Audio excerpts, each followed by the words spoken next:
รู้สึกเหมือนเดิมเลยในตอนนี้แค่เพียงต้องการที่ฉันจะออกไปจากตรงนี้ออกจากตรงนี้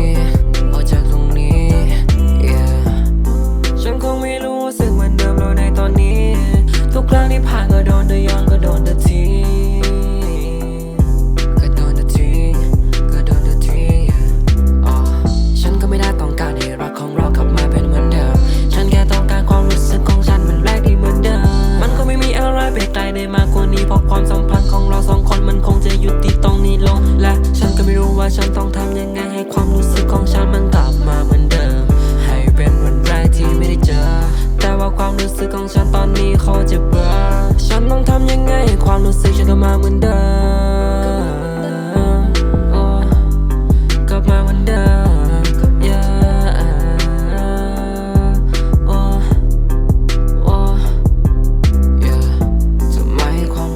ฉันตอนนี้มันก็จะพาแค่เอาความรู้สึกของฉันตอนนี้ไม่ไปลงกับยาไม่ลงกับยาแล้วไม่ลงกับยาแล้ว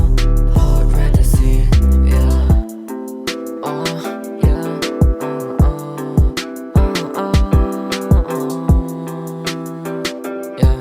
yeah yeah ฉันแค่ต้องการอยากจะออกไปจากตรงนี้แค่ความรู้สึกของฉันตอนนี้มันไม่ได้ดี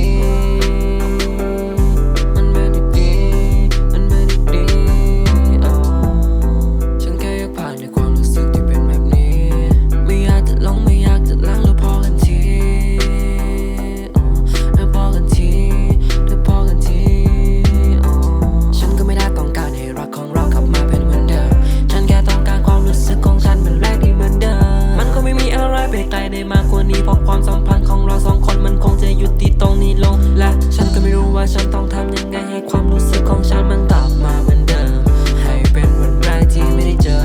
แต่ว่าความรู้สึกของฉันตอนนี้เขาจะเบื่อฉันต้องทำยังไงให้ความรู้สึกฉันกลับมาเหมือนเดิมกลับมาเหมือนเดิม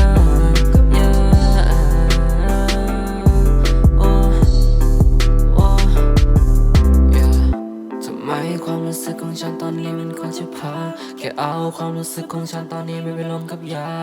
ไม่ลงกับยาแล้วไม่ลงกับยาแล้วพอดเรดซี yeah